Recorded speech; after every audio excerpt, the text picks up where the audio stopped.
There is a feeling you know intimately, a sensation more addictive than any narcotic and more comforting than any faith. It is the feeling of being right. It is the sublime, unshakable certainty that washes over you in the heat of an argument. The quiet confidence that your worldview is a fortress, your beliefs a set of perfect interlocking stones. This feeling is a haven in the chaos of existence. It whispers that while the world may be a maelstrom of confusion, you at least possess a map. You at least are standing on solid ground. It is the feeling of power, of clarity, of safety. But this is a grand deception. This feeling of safety is an illusion, and the solid ground beneath your feet is the floor of a cage you have built for yourself. That fortress is not a shelter. It is a prison cell gilded with the gold of your own arrogance. And the most terrifying part is not that you are imprisoned, but that you have grown to love the bars. You have mistaken the absence of doubt for the presence of wisdom, and in doing so, you have sentenced yourself to a life of intellectual stagnation. This is not another feel-good video about the virtues of humility or the simple beauty of not knowing things. We are not here to offer you platitudes that make you feel comfortable with your limitations. We are here to conduct a diagnosis. We are here to suggest that the modern world's obsession with knowledge, its endless torrent of facts, data, and expert opinions, has not made us wiser. It has, in fact, nurtured a far more dangerous plague, the illusion of knowledge. It has perfected the art of making us ignorant, of our own ignorance. What follows is a confrontation with the most dangerous part of your own mind, the part that is certain it knows. We will journey back to ancient Athens to meet a man who first diagnosed this sickness not with a treatise, but with a scalpel-like questioning that left the so-called wise men of his day intellectually naked and exposed. His name was Socrates, and his philosophy is not a gentle guide, but a terrifying mirror, and what it reflects is a truth you may not be prepared to see. Let us travel back in time, not to a serene world of marble temples and enlightened philosophers, but to a city seething with anxiety and intellectual pride. Athens in the late 5th century BCE was a place recovering from the trauma of plague and the humiliation of a lost war. In this environment of political and social turmoil, certainty became a valuable commodity. The city was a marketplace of unexamined truths, flooded with sophists who sold lessons in rhetoric as a means to power, politicians who spoke of justice without being able to define it, and poets who claimed divine insight into the human condition. Everyone, it seemed, had an answer. Everyone projected an aura of unassailable knowledge. Into this cacophony of conviction walked a specter, a strange, physically unimpressive man who did not offer answers, but instead wielded questions. Socrates was an anomaly. He claimed no expertise, wrote no books, and offered no doctrines. His only tool was a relentless, probing interrogation that sought to expose the foundations of what others claimed to know. He was not a teacher in the conventional sense. He was a physician of the soul, and he believed Athens was gravely ill. The story of his mission and our diagnosis begins with a divine riddle. The oracle at Delphi, the most revered source of truth in the ancient Greek world, proclaimed that no man was wiser than Socrates. This declaration was, on its face, absurd. How could a man who openly and consistently professed his own ignorance be the wisest of all? It was a paradox that Socrates himself could not accept.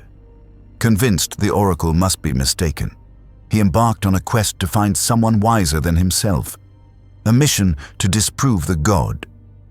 He sought out the most reputable men of Athens, the powerful statesmen, the celebrated poets, the skilled artisans, men who were universally acknowledged as masters of their respective domains.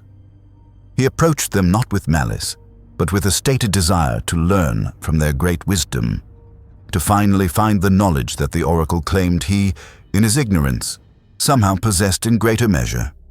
It was a journey into the heart of his society's intellectual authority, a humble pilgrimage to the altars of established knowledge. But what Socrates discovered on this pilgrimage was not wisdom, but a profound and unsettling void, hidden beneath a veneer of confidence. He would approach a renowned general, a man who had led armies and was praised for his courage, and ask a simple question: what is courage? The general would begin with a confident answer, equating it with standing one's ground in battle. Socrates, with a follow-up question, would dismantle it. Is it not sometimes courageous to retreat strategically? Is it not courageous to stand up to one's own friends for a moral principle? The general would become entangled in contradictions, his initial certainty dissolving into a fog of confusion. He would question a powerful politician like Euthyphro about the nature of piety, and the man, on his way to prosecute his own father in the name of that very concept, would find himself unable to provide a coherent definition that could withstand Socratic scrutiny. Again and again, the same pattern emerged. The poets could not explain the source of their inspiration or the deeper meaning of their own beautiful words. The craftsmen could perform their tasks with skill, but could not articulate the underlying principles of their craft.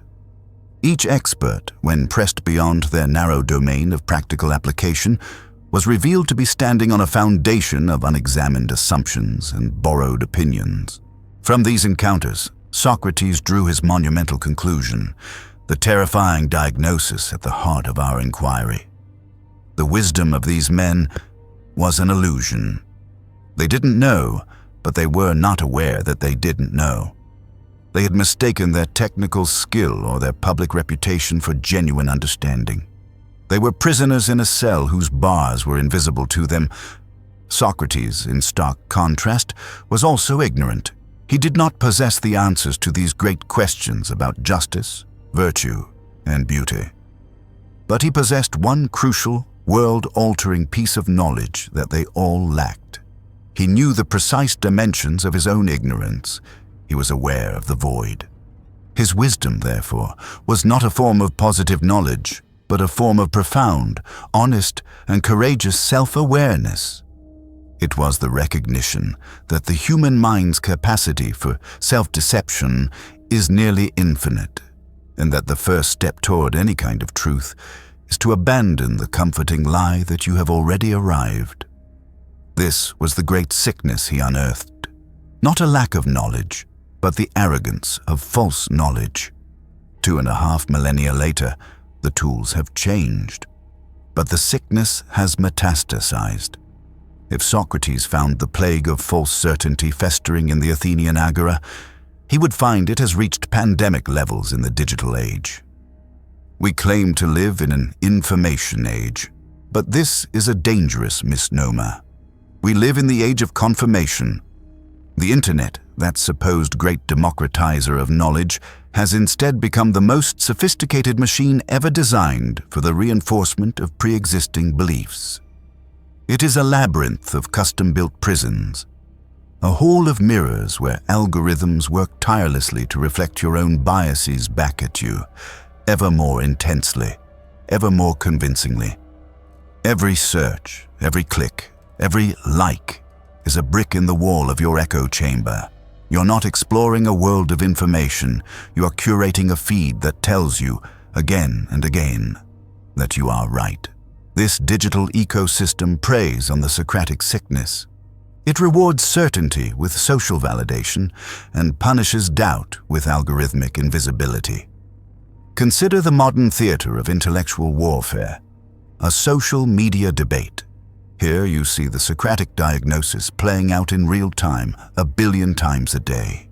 It is not a dialogue, it is a clash of impenetrable certainties. Each side is armed with links, memes, and out-of-context statistics. Each participant is utterly convinced of their own moral and intellectual superiority. They are not there to learn, to question, or to understand. They are there to perform their certainty, to signal their allegiance to their tribe, and to vanquish the heretics on the other side. What you are witnessing is not a search for truth, but a desperate, collective defense against the terror of being wrong. It is a world full of people who, like the Athenian experts, are not only ignorant, but have lost the ability to even perceive the possibility of their own ignorance. They have all the answers, and as a result, they have sealed themselves off from the possibility of any genuine wisdom. To understand why this prison of certainty is so seductive, we must look deeper into the architecture of our own psychology. The addiction to being right is not a simple character flaw. It is rooted in the deepest, most primal mechanisms of the human mind. Firstly, it is an act of ego defense. Over time, our beliefs cease to be mere ideas we hold.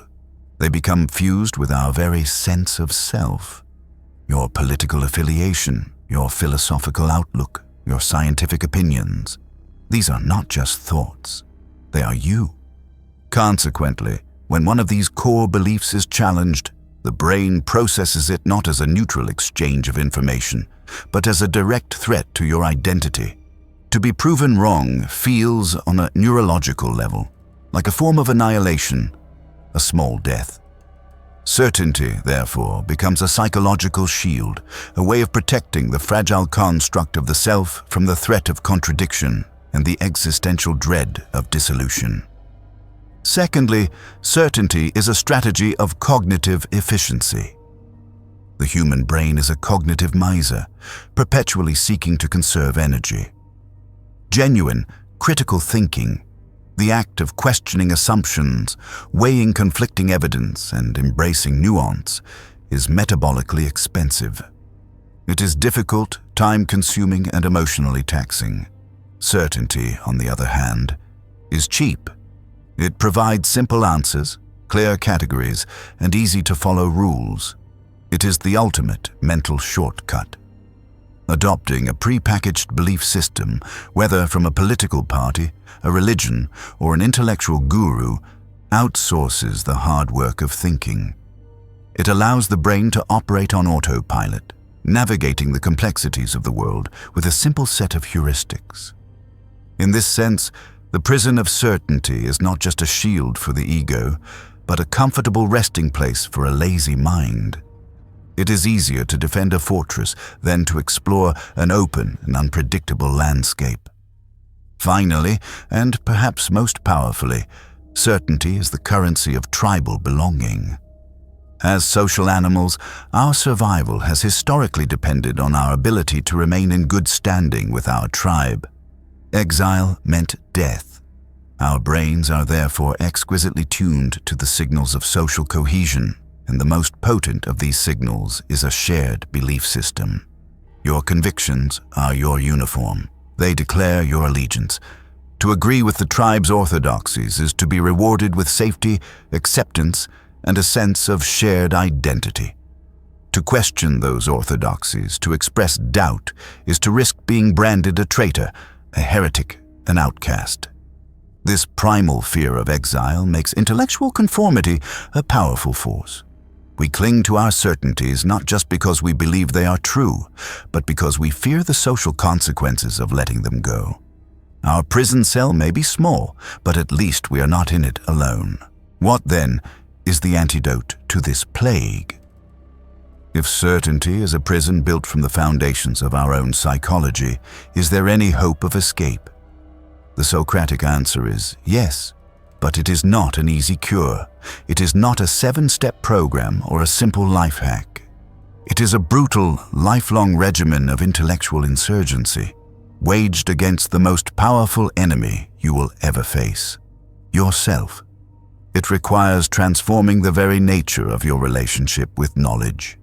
It means abandoning the quest for the comfort of answers and embracing the terrifying, liberating power of the question.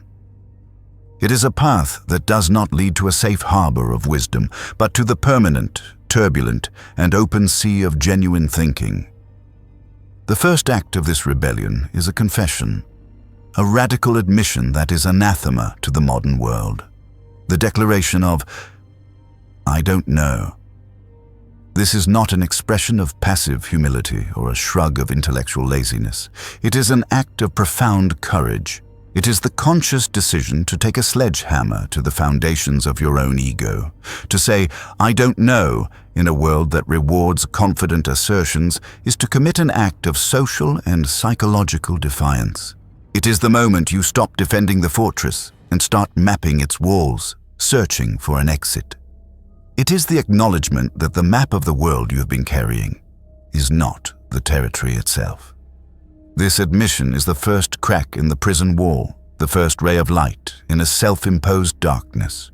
It does not feel good. It feels like a loss, a surrender, but it is the necessary death that precedes any intellectual rebirth.